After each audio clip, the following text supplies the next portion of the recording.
Assalamualaikum warahmatullahi wabarakatuh. Kali ini saya mau berbicara tentang korelasi dari kedisiplinan anak didik kita atau siswa-siswa kita.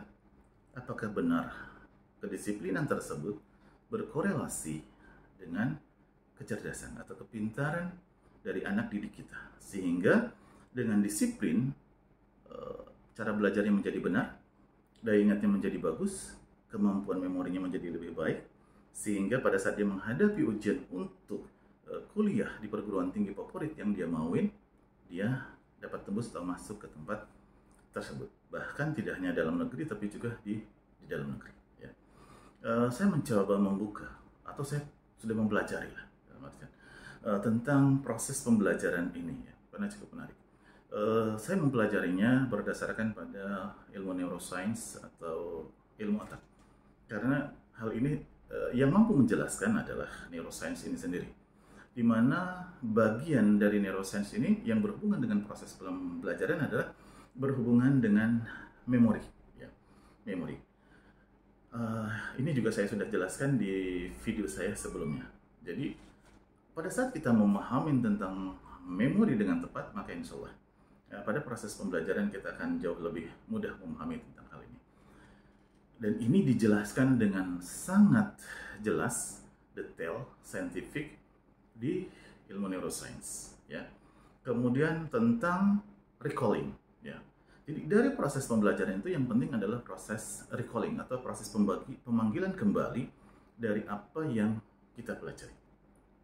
Jadi dari banyak buku yang saya pelajari tentang neuroscience yang berhubungan dengan proses pembelajaran untuk siswa cerdas, ya, atau mahasiswa cerdas, atau kita menjadi lebih cerdas, untuk menjadi lebih pintar lagi, ya. Semua ini berhubungan dengan kemampuan memahami tentang memori dan kemampuan merecalling kembali. Kalau begitu, adakah korelasi antara kemampuan proses belajar dengan kedisiplinan ini? Ya. Kita harus disiplin belajar setiap jam 2 malam misalnya, karena itu dikatakan jauh lebih tenang, jauh lebih nyaman, sehingga penyerapan informasi jauh lebih bagus, lebih nyaman, lebih baik, dan lebih cepat, ya. Atau kita belajar lebih bagus jam 5 atau jam setengah 6. Adakah korelasinya antara kedisiplinan dengan hal tersebut? Saya coba ingat-ingat kembali dan saya coba buka beberapa buku, ternyata tidak ada hubungan korelasi antara kedisiplinan dengan kecerdasan siswa tersebut.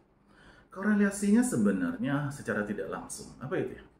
Kedisiplinan diri dalam mengatur jadwal waktu dalam kehidupan kita, 1 kali 24 jam atau 7 kali 24 jam. Bahwa dalam kehidupan ini kita benar-benar harus dapat mengatur waktu kita dengan sebaik-baiknya, sehingga waktu tersebut tidak terbuang sia-sia dalam kehidupan kita, ya. Sayang kan kalau waktu ini terbuang, tidak disangka, ya, tiba-tiba kita sudah SMP, tiba-tiba kita sudah SMA, tiba-tiba kita sudah kuliah, dan tiba-tiba sudah kawinan, harus bekerja, ya. Semua itu tidak terasa, ya, waktunya. Oleh karena itu kita perlu disiplin mengatur waktu yang tepat, agar waktu yang ada, yang diberikan kesempatan Tuhan dalam kehidupan ini, kita dapat mengaturnya dengan sebaik-baiknya. Jadi dalam sehari atau dalam 7 kali 24 jam itu kita ada mengatur, ada waktu untuk belajar, ada waktu untuk tidur, ada waktu untuk nonton TV, ada waktu untuk makan, ada untuk waktu membaca, ada waktu untuk main game, ada waktu untuk kongko-kongko misalnya, ke kafe, dan lain sebagainya. Nah, masing-masing orang saya yakin Anda semua mengatur tentang hal ini, bahwa malam minggu Anda harus santai, sore minggu Anda tidak ada belajar, pagi minggu Anda istirahat, Anda boleh tidur, setelah siang kamu apalagi kegiatan lain-lainnya, ya, bahwa kamu hanya perlu nonton TV jam sekian sampai jam sekian saja, sehingga kehidupan ini jauh lebih teratur, ya. Jadi keteraturan hidup dengan kedisiplinan ada hubungannya dengan kemampuan kita sebagai manusia dalam menyerap informasi. Jadi belajar itu adalah menerima informasi, baik itu baru ataupun lama dari kehidupan ini, yang masuk melalui panca indera kita: mata, hidung, mulut, telinga, kulit, ya. Adakah kedisiplinan berhubungan dengan hal tersebut? Tidak ada hubungan sama sekali. Kedisiplinan hanya membantu kita mengatur waktu agar tidak ada waktu yang terbuang sia-sia. Jadi kita benar-benar maksimal menggunakan waktu 1 kali 24 jam atau 7 kali 24 jam agar di dalamnya waktu itu dapat jadi kita memperbanyak waktu untuk belajar. Kenapa kita memperbanyak waktu belajar? Mungkin karena saya merasa lemah dalam proses pembelajaran, oleh karena itu saya harus mengulang-ulang proses hal tersebut ya agar saya dapat mengingat kembali. Nah, kalau begitu, dalam proses pembelajaran itu yang penting itu sebenarnya bukan kedisiplinannya, tapi yang Anda harus pahamin adalah jalannya kerja otak ini sendiri dalam menerima informasi yang ada di sekitar, baik melalui mata, hidung, mulut, telinga, kulit, lidah, dan lain sebagainya. Pada saat kita memahami informasi yang diterima dari lingkungan, yang diterima oleh panca indera, kemudian diolah di otak dan disimpan, baik itu memori kerja, memori jangka pendek, memori jangka panjang, kemudian implisit memori, eksplisit memori. Pada saat Anda memahami tentang hal itu, maka proses pembelajaran akan jauh lebih mudah lagi dan waktu yang diperlukan dalam proses pembelajaran itu akan jauh lebih efektif. Yang tadi Anda membaca satu bab perlu waktu, kadang-kadang bisa 2 hari untuk memahaminya dan sebagainya. Pada saat Anda memahami bagaimana kerja memori tersebut untuk dalam proses pembelajaran, maka akan jauh lebih mudah memahami proses pembelajaran tersebut. Yang berikutnya, kedisiplinan dengan proses pembelajaran. Dalam proses pembelajaran itu yang Anda harus pahami dari kerja otak adalah recalling, kemampuan merecall. Jadi saya berharap kepada anak-anak saya pun saya katakan, pada saat Anda membaca itu jangan sampai Anda membaca sia-sia. Sayang waktumu. Nanti begitu ulangan, kamu harus membaca ulang dari awal sampai dengan akhir.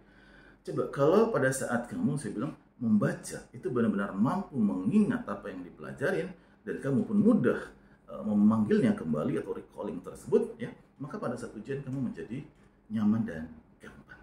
Ya. Tidak banyak waktu yang diperlukan sehingga dekat-dekat ujian kamu dapat jauh lebih bersantai. Misalnya cuma recalling habis maghrib sampai jam Isya atau sampai jam 9. Setelahnya Anda bisa nonton TV dan lain sebagainya. Karena waktu recalling ternyata Anda sudah merecall dengan mudah.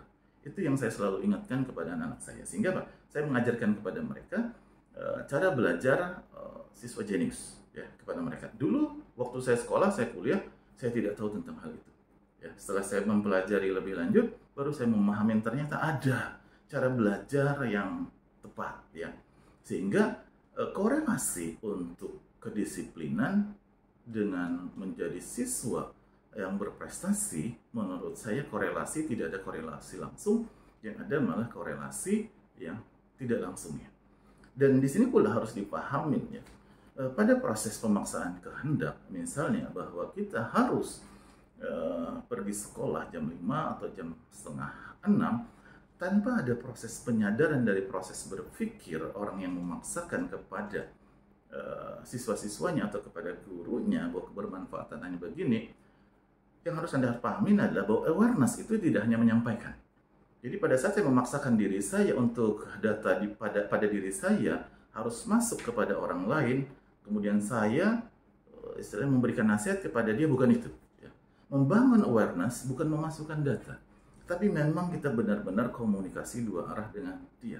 Sehingga kita benar-benar tahu bahwa dia dapat memahami dengan benar dan idenya benar-benar muncul benar di dalam diri dia.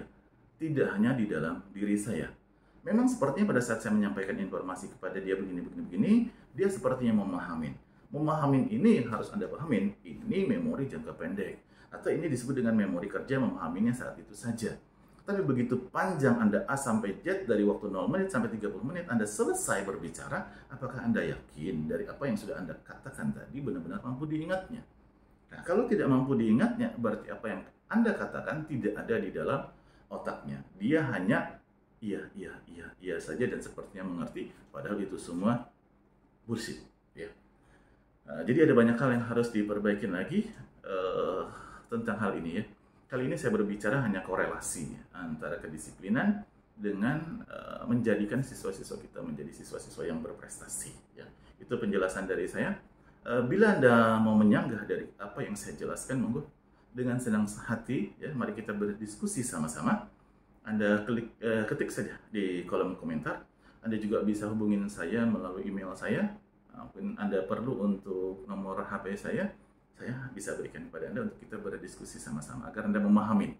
Yang pasti saya menjelaskan ini tidak sekedar berbicara, tapi ini berdasarkan memang ilmu yang mendasari dari bagaimana proses berpikir untuk menjadi siswa cerdasnya ada, ya, menjadi siswa jenius itu ada. Bahkan pada saat kita memahami sudah bagaimana belajar yang tepat berdasarkan cara kerja otak, ya, kita tidak perlu bangun tengah malam jam 2. Kita tidak perlu bangun jam 6 atau jam 5 pergi sekolah jam itu agar kemampuan belajar kita untuk menjadi bagus. Tapi kapanpun dimanapun saya mau belajar, saya dapat memahami dan mengingat dan merecall kembali apa yang saya pelajari. Itulah kebenaran yang harusnya terjadi. Ya, terima kasih. Assalamualaikum warahmatullahi wabarakatuh.